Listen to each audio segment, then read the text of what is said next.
Hello everybody, my name is Jackie and welcome to Prairie Sports Talk, the podcast where we talk about sports that directly impact the Canadian Prairie. Today is April 11th, 2024, and we got two exciting topics to talk about today.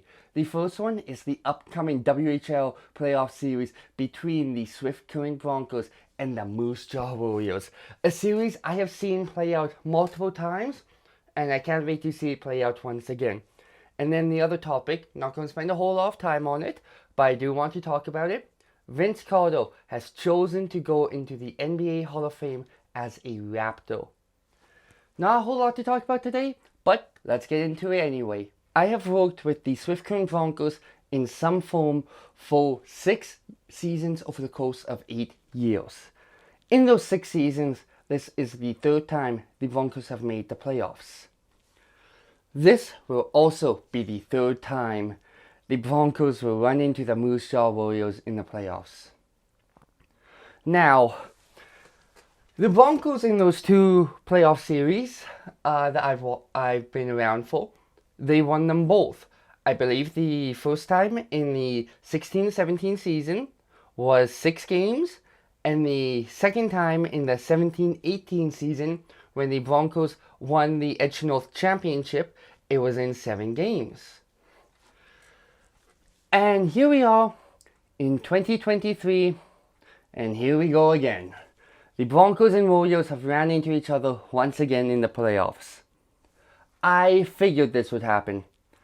Any team that wants to make it deep into the playoffs this year likely needs to go through either Moose Jaw, Saskatoon, Swift Current, or multiple of the teams. So Swift Current will probably have to go through Moose Jaw, and they will have to go through Moose Jaw. And assuming they manage to win this series, they will almost definitely have to go through Saskatoon as well. So, what do I expect from this series? Well, it's going to be a very chaotic series, to say the least. The Broncos and Warriors played each other 6 times this season, split the season series right down the middle, 3-3. And when the Broncos won, with the exception of one of those games, it was a very close contest. And when Moose Jaw won, it wasn't very close. The Broncos fell to the Warriors 4-0, 5-3, and I guess this one was kind of close, 4-3. And when they beat the Warriors, it was 5-2, which I guess isn't very close, 7-6, which is extremely close, and 6-3. But I feel like that one is a little misleading with the score because it was a lot tighter of a contested game than the stats may show. I think it was just because it was the first time the teams had really had a chance to play each other in the 2022-2023 season. So it was pretty scrappy, and well, that's the environment the Broncos kind of thrive in. I think the Broncos probably want to keep this relatively scrappy and try and do almost what Lethbridge started to do to them in Game 4 and want to try and draw the Warriors into taking dumb penalties. Now, that is very risky for the Broncos because the Broncos have been known to take dumb penalties too. So I think that's a high-risk, high-reward situation, but this is going to be a very chaotic series. Moose Jaw and Swift Current's fans both travel insanely well, especially to each other's rinks. The Broncos are sending a fan bus for Game 1 and 2, which will be on the 12th and the 13th. And I would assume Moose Jaw will be sending a fan bus down to Swift Current on the 16th and 17th. So, if you go to these games, expect it to be very chaotic and very loud, both from the players and from the fans. But regardless, I'm looking forward to this series a lot. It is going to be a fun series. I think the Broncos take it in 7. I figure the Broncos probably split the first 4 games with the Warriors, both teams winning both home games. But I feel like Game 5 will go to the Broncos. Sorry, I feel like Game 5 will go to Musha, Game 6 will go to Swift Current, and I feel like they will steal number 7 just because they got so much more energy.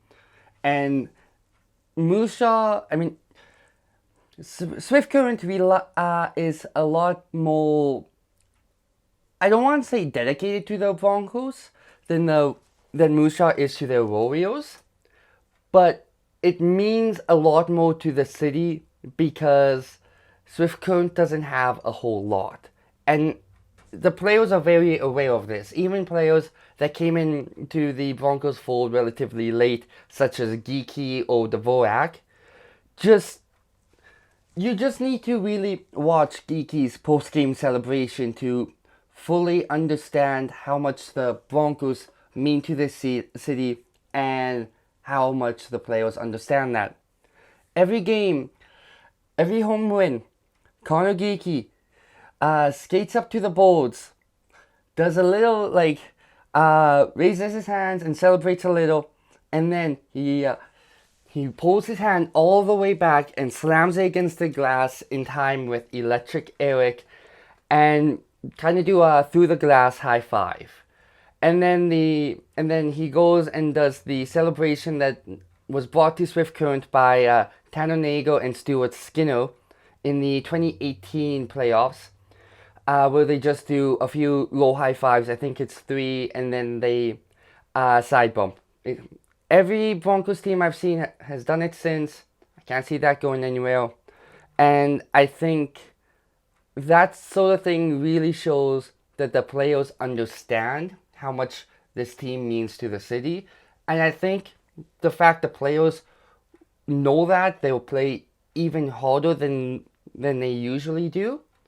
And I think that might be just enough to put them over Moose Jaw in a potential Game 7, especially if the Broncos send a fan bus, and that fan bus, the section of fans in the stadium from that fan bus, if they make a lot of noise, I think that will be even better for the Broncos. So the other thing I wanted to talk about today, it's something I don't talk about a lot on this podcast, but it's professional basketball.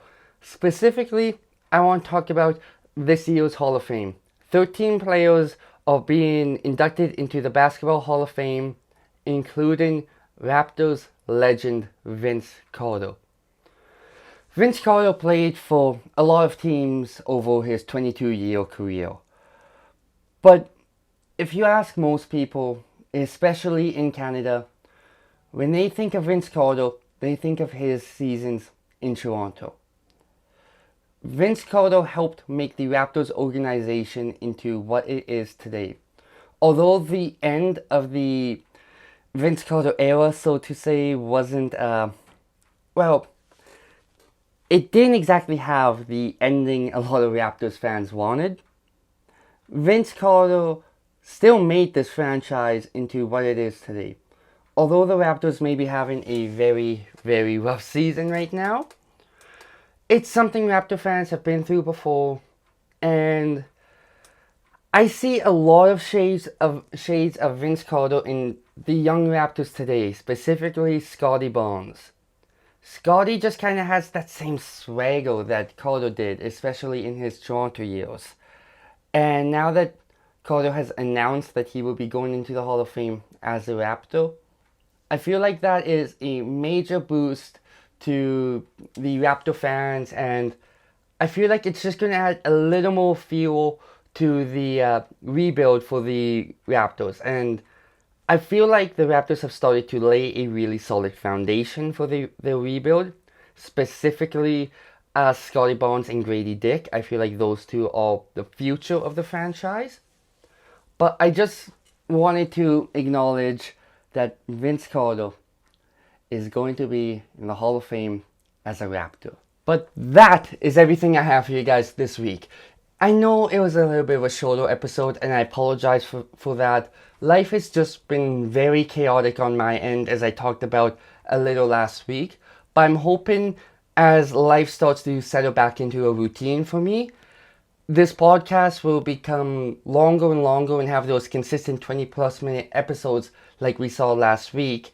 And hopefully that will help me get this podcast a little more established and a little more consistent. But regardless, if you like this week's episode, be sure to like, comment, and subscribe if you're on YouTube. And if you're on Spotify, be sure to follow the 13th Man Podcast Network. And feel free to follow me on Twitter, JACKYKNOBS.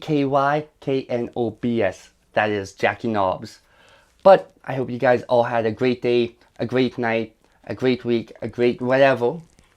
Stay safe, stay strong, you got this. And this is Jackie for Prairie Sports Talk signing off.